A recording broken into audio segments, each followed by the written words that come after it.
Mr. Cecil Hurt of the Tuscaloosa News. What do you say, Cecil? 16 Candles in the 80s? Did it resonate? Did you, John Hughes flick? Where did it rank in that sort of catalog for the late great John Hughes, director?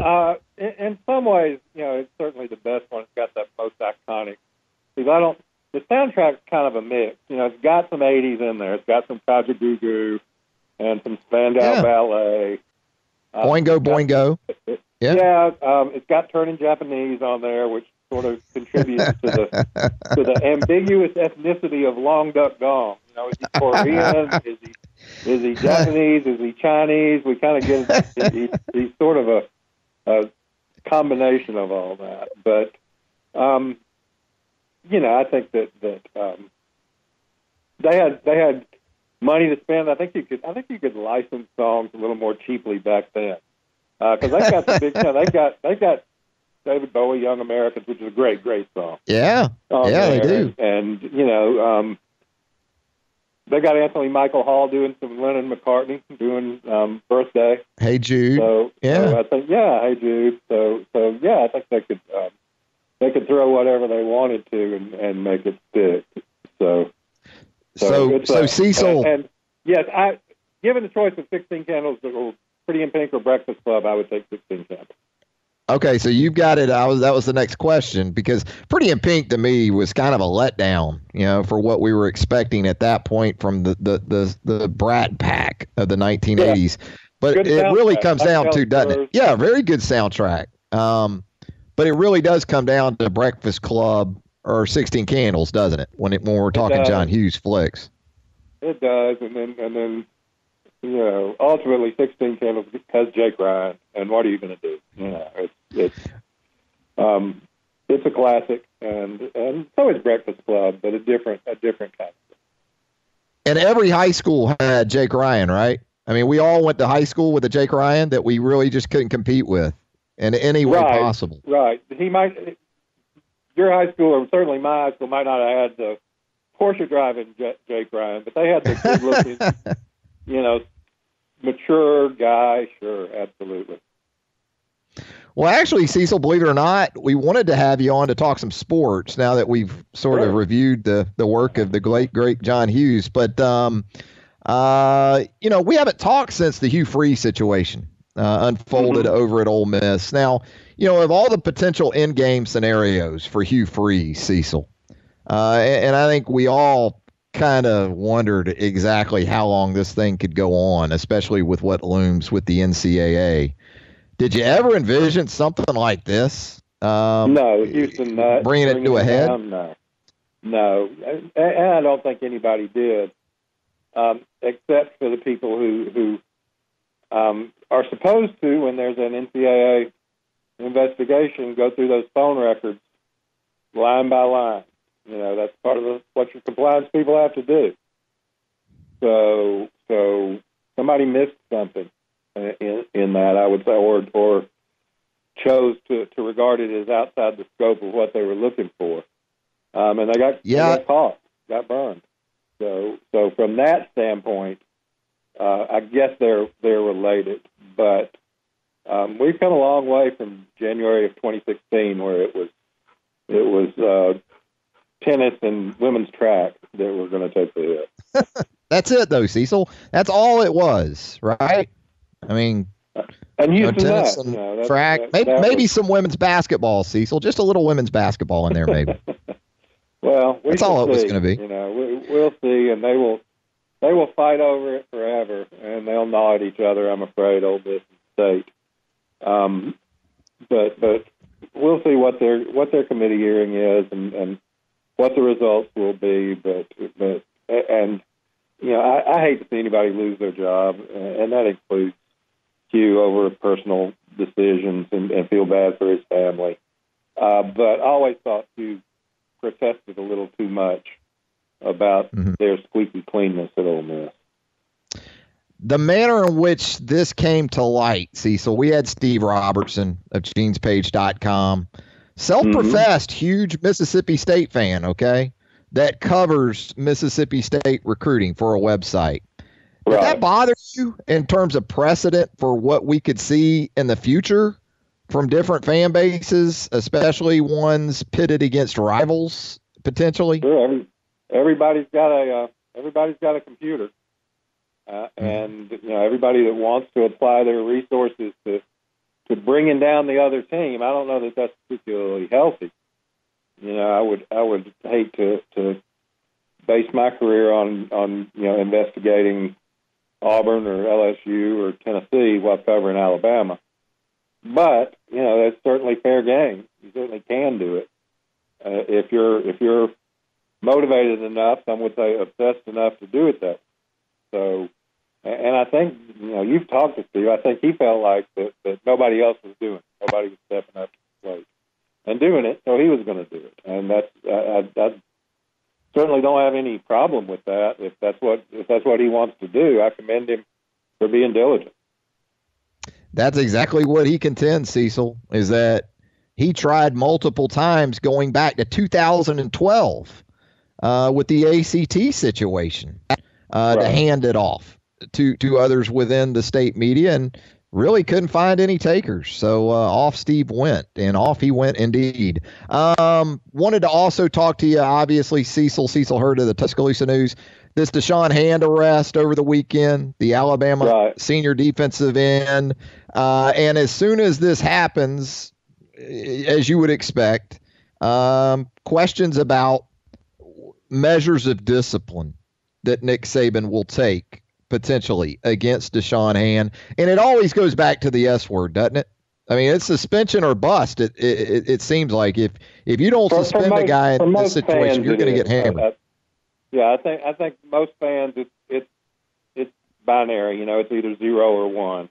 Either he plays or he doesn't play, and that includes Alabama fans. Many of whom would like to see him play, and then rival fans don't want to see him play. And there's no, in terms of treatment, if that's necessary, or education, there's no, or stadium steps or any of that. There's no gray area for fans. I think for coaches it's a little bit different. I think that's why Nick Saban's first statement is always going to be gathering information. I think in Deshaun's case, let's see the report, or let's get some more background on exactly what happened. There's certainly some information to indicate that he wasn't out, ripping and roaring up McFarland Boulevard. Right. So we'll see, and then you enter into it. What was his intent? What was he trying to do? Did he try to sleep it off in the car? How did that go? And you still have, if you get in there, let me stress this: the law is clear, and don't get in the car with your keys if you're impaired. Mm-hmm. Period. Don't do it. It's a mistake. What kind of mistake, and what the consequences of that mistake are, or why you gather information. Absolutely. And, it also brings into question, I talked about this earlier in the program, some places, Georgia, Florida to an extent, I think the university has a lot of involvement in the disciplinary process with student athletes at those schools. As I talked about earlier, at Georgia, your first DUI conviction or guilty plea, I guess, either way, that's a 2-game suspension right there. Second one, it's 6 games. What do you think about that, Cecil? The involvement at that level with the athletics department in relation to disciplining student athletes? I think what happened at Georgia was there had been such a series of disciplinary situations that the university finally got so much criticism they felt like that they had to get involved. And again, you do take away the gray area. You do make all cases the same. If the player knows that going in when he signs that scholarship, he's got to be prepared to live with it. I hope even within that there's some sort of appeals process or review process that recognizes that not every case is exactly the same. But again, different institutions, they certainly can set their rules. Some of them are that kind of I'm less comfortable with that kind of mandatory sentencing than I am with institutions who do admit people conditionally. One of many conversations I got in over the weekend was about, FSU kicked off Randy Moss for smoking marijuana, which they kind of did, which they did. But Randy Moss also couldn't get admitted at a lot of schools. Right, Notre Dame. He was on probation for an assault. He ruptured a kid's spleen in high school. So I'm sure he was on a zero-tolerance policy. Just like Jonathan Taylor was on a zero-tolerance policy at Alabama, probably outside of Nick Saban's hands. Yeah, because that was a university decision to admit Jonathan Taylor from Georgia, right? Yes, both to admit him and to dismiss him, I think. I'm not saying Nick Saban made the same decision, but I think that was, we'll admit him. If he gets in trouble, he's gone. He got in trouble, and he's gone. So I understand those. I don't have, an absolute problem with them and say, no, this is terrible. I do hope there's some review process involved in that. Shifting gears a little bit with Cecil Hurd of the Tuscaloosa News as we let you go, Cecil.